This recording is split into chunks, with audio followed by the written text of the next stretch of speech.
I'm going to start on something I have only fantasized about doing, and that is designing and sewing my dream wardrobe. That's right, folks. I'm making my whole wardrobe in the next 10 minutes. No, just kidding. I'm gonna start with one project, and hopefully if this is successful, I'm gonna keep documenting further projects along these lines. So a little about me. I've been making my clothes for several years now. I went to fashion school.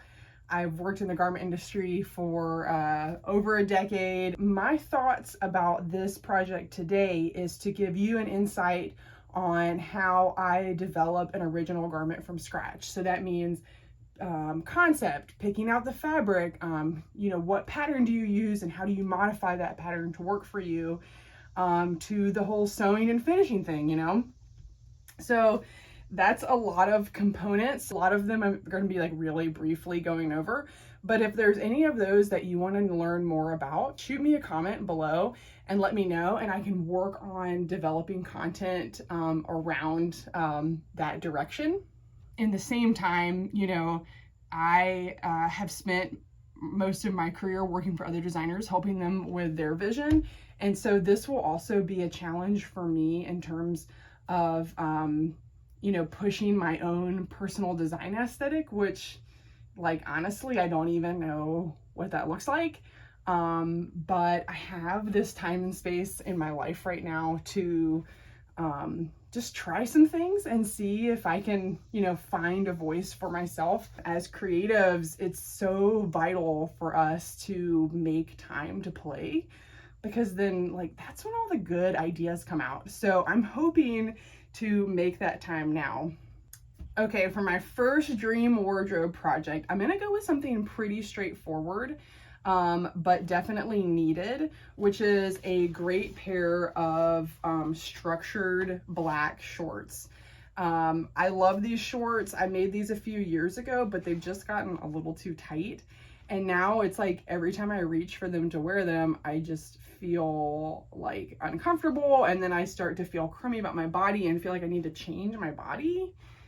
Okay, we don't need that. So I'm just gonna make a new pair so that I can break that negative cycle. And then also, I wanna push my personal style and push my design aesthetic. So I need to figure out a way to kind of amp up this basic. So the first thing I did was go look for fabric options. I'm gonna see what y'all think about this, but I have a stretch pleather that was in my studio that I bought on a trip. I don't think I would have picked a fake leather for this project, but since I had it, I was like, okay, it fits the criteria of black and it's definitely extra. So why not a leather short? So then when I thought leather, I thought, let me look at, leather garment options. Of course, you think of the classic leather jacket. And let me tell you guys, this is definitely real leather. That's just ew, it's sticky to my hand. The style that I really like about this is I really like the exposed zippers. And I also noticed that they do this little welting detail on either side of the zipper that I thought was cool and just a little extra more designy. So I was thinking about ways that I could incorporate that into my design. Oh my God, it's shedding so hard. Okay, oh no.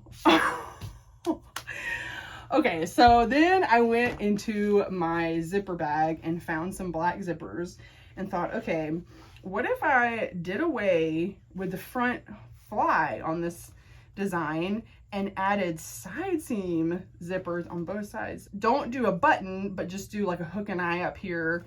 And the zipper will serve the purpose of helping me get it on my body, but it will be a design choice because I don't necessarily need both zippers. That's just for looks. And I like the idea of this because it would do away with the front zipper fly, which inevitably when you sit down, you just get tiny pee-pee action every time. So maybe this will give us a nice smooth front.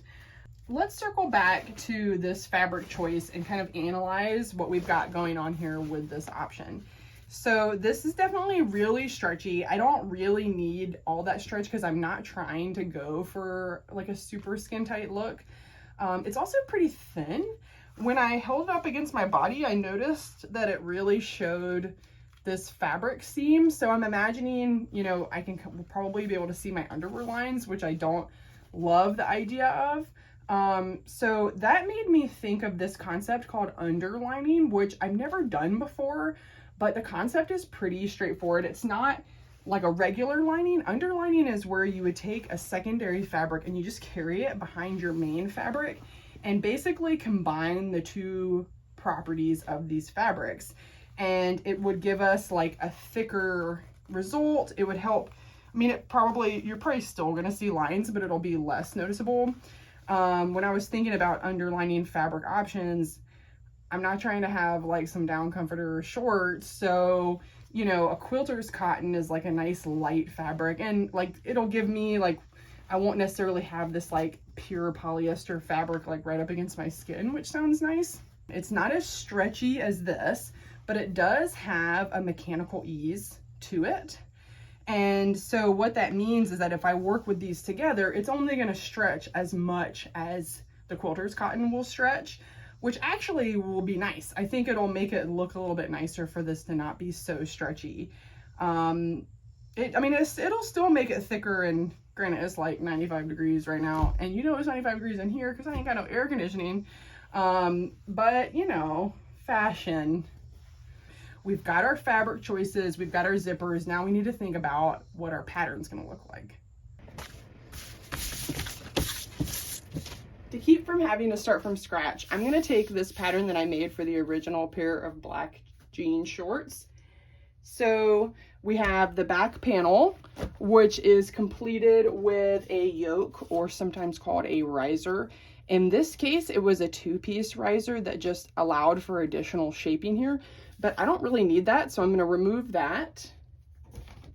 Back pocket, front panel, and pocket facing here that goes back here. The pocket bag for this pant, it's a two-piece pocket bag that gets sewn into the center front seam that just creates a little bit of stability right here. The J piece for the zipper fly, as well as the fly shield. So the J piece sits on the left-hand side here, and then the fly shield sits here to just protect your squishy bits from that metal zipper. And finally, the waistband.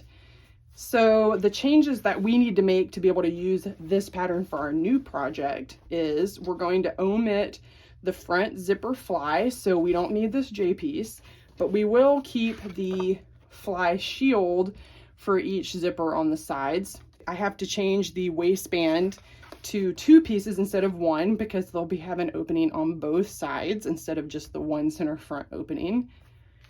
I'm gonna do away with the belt loops. I don't think I need them.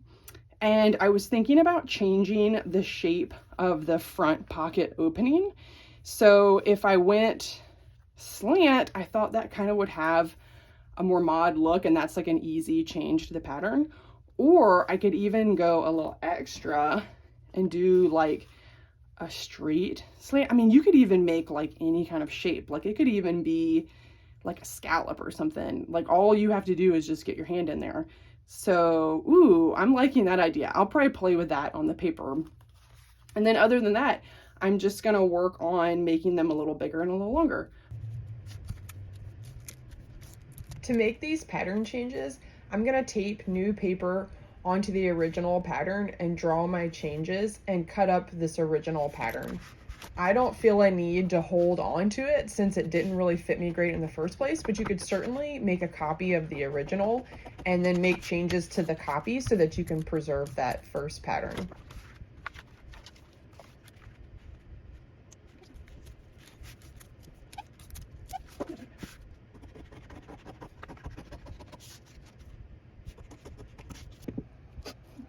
Some of the pattern changes are easier just to trace and cut out of a whole new piece of paper.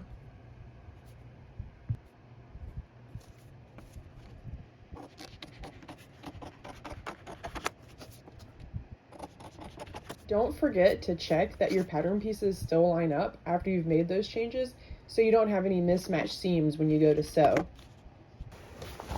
Time for pleather. I like to start by folding my fabric in half lengthwise along the selvage and laying out all my pattern pieces to ensure that I have enough fabric for what I need and that I'm getting the best yield with my fabric. I use a weight to hold my pattern pieces down while I trace them with a chalk pencil, and then remove the pattern and pin my two layers together to ensure that they will not slip and slide when I go to cut. I actually thought that the pleather would be really slippery, but it almost kind of stuck to itself and made it really easy to cut the two layers out. Also, why was I about to use a black underlining fabric? Nah, bruh. So it didn't dawn on me till this exact moment. Can you even press pleather? And then it dawned on me, can you even wash pleather shorts? Well, I figured out you can press pleather, but you have to have a pressing cloth because that sticky surface just feels like glue when you touch the iron to it. And it presses, but it's not a great press. Polyesters just don't hold a press compared to natural fibers. And I guess I'll figure out later if you can wash pleather shorts. I'll get back to you. Another nice tool to have when working with pleather is a silicone presser foot. It's a presser foot made from silicone, which makes it really slick, and so it can glide over the sticky surface of the pleather. If you don't have a silicone foot, you can also buy silicone lubricant spray and spray the underside of your presser foot as well as your sewing machine bed. My sewing regimen for sewing together a pair of pants is typically the same order of operations. I start with getting the entire back put together, so that's 2 back pockets, adding the risers, and then sewing the center back rise seam. Then I move to the front. I sew the front pocket opening, the pocket bags, and then the front rise. For this pant, I decided to add a welt detail to the front pocket opening for added interest.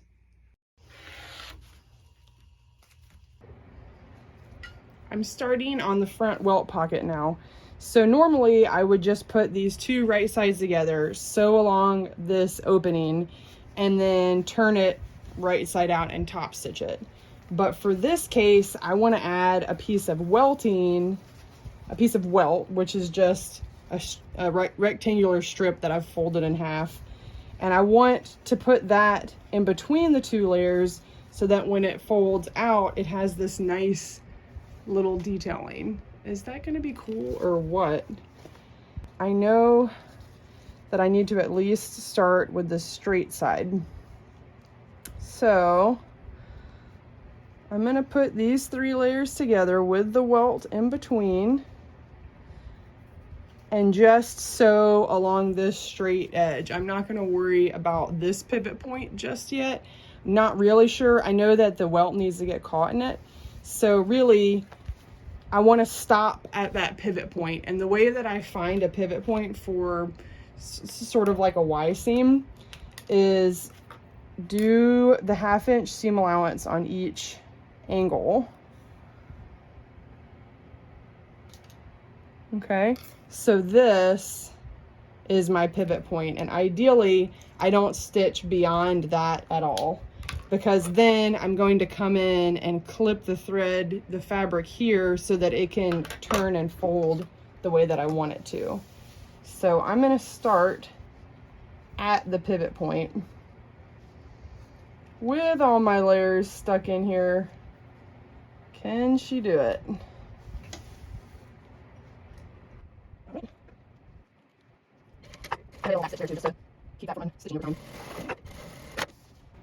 All right, so now I need to clip up to that pivot point, just stopping just short with both pieces of fabric, because what I want to have happen is I want this to stick up and this to come up. Oh my God, this is gonna be so cool. like this, okay? And then this will come up here. So basically I just needed to figure out where that welt angle was going to end up, and now I can sew down this second side.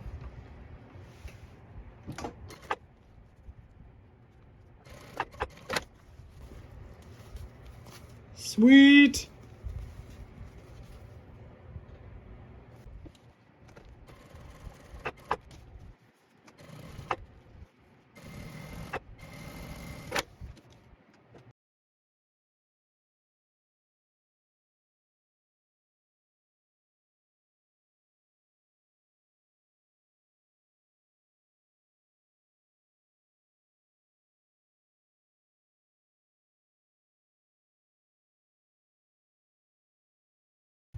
Right, I almost forgot to put in my pocket bag and pocket facing piece. Ideally, I would have done this before I did my center front rise, but me forgot, so I'm doing it now. It's going to be a little bit more cumbersome, but I can make it happen. Also, since I was planning on doing the underlining for the pant, I decided to omit the second piece of the pocket bag and use the underlining as one half of the pocket bag. I've never done it before, but I figured it would work, and it was as easy as I thought it was going to be. All right, we are ready for our first test fit. I got the front put together, the back put together, and then I just sewed the inseam in here. And then while it was still on the floor, I pinned it. I could have basted this, but because I'm working with pleather, I didn't want to excessively perforate my fabric. So I just went with a couple pins. And this is a good time to test your fit because it's before you've put the waistband on, and you've got an opportunity to make adjustments here and here as needed. So the first thing that I would do is find where the front and back rise are going to sit. So ideally, you're not uneven, you're not too high, you're not too low. You just want to see like where the fabric is kind of hanging in a nice way and where the crotch feels good for you. And I like to pin on my body. Like right now, I'm just going to pin this to my shirt, or if you had a pair of leggings underneath, you could do that. And then do the same for the back. So find where it feels good for the crotch and then pin in place. And you want this to be parallel to the ground, ideally. If you find that one is dramatically higher than the other or vice versa, you would want to adjust that so that you have this straight line. The next step is to adjust the top of your side seams here. This can really, change the look. And once that waistband's on there, it's going to help everything hang. But we want to test things before we get to the point of no return, or where we're going to just have so much seam ripping that we just give up. So now you want to look at the side seam and making sure that this is straight up and down. So you can kind of, lay your fabric where it feels good on the front, and then visualize cutting your leg in half, like your whole body perfectly in half. That's ideally where your side seam is. So you can kind of look, and it looks like my front actually looks pretty good. I'm going to go in a little tighter up here because I do want the fit to be tight here, but then I do want it to be more relaxed around here for comfort. And same with the back. You can kind of smooth this out and see where your straight line is. Like right now, it kind of looks like the way I've got it cut, this is kind of coming to the front more than I want. So I will probably end up needing to adjust that so that it goes back to straight. So I might keep the front as is and take a little bit off the back. I'm also noticing that my fabric, my back rise is sort of getting eaten by my crack there. So I'm going to see if I can adjust the shape here so that it'll kind of come out a little bit nicer. But I'm kind of realizing that since I have a unique waistband, I could go ahead and put my waistband on to check my fit a little bit more. And I'm having trouble like seeing the look without this being hemmed. So I might just go ahead and press and pin this in place and take a look at my fit one more time. Yeah, this definitely looks better. I just pinned and took a little bit of fabric out where it was starting to go into my crack, which was like mid back pocket. And I'm just pinned it. I can already see that it's just sitting nicer. So now I know that I can sew that and that change will be better. Yay.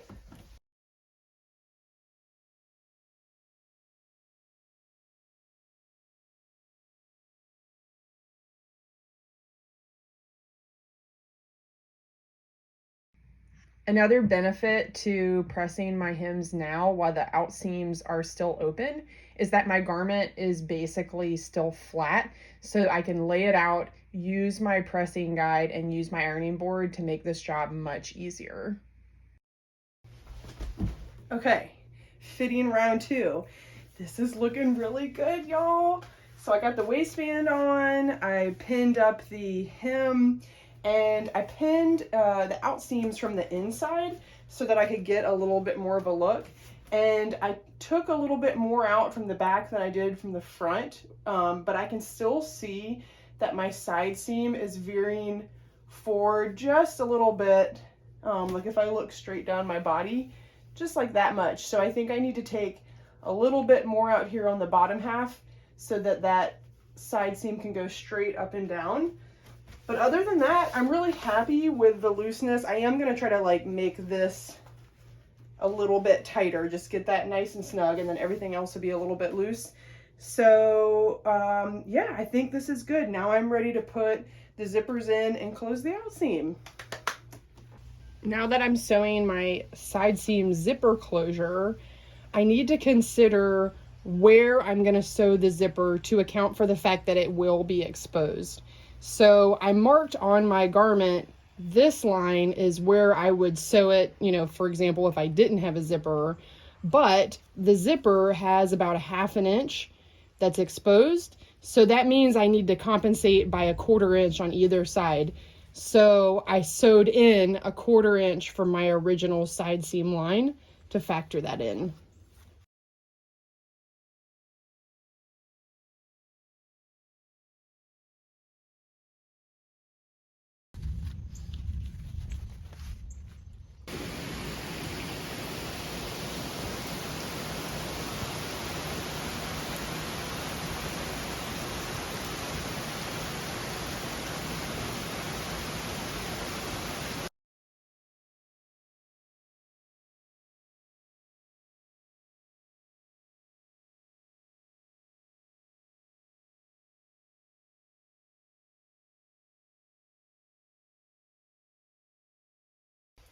Check it out. They're all done. I'm really pleased with these. The zippers were a little fussier than I thought, and I didn't really film or share any of that. I forgot that they just need a little extra attention, and of course I had 2. But, I mean, I'm happy that I had a chance to practice. They feel super comfortable. I mean, like sitting down, you know, I'm not getting it squeezing here.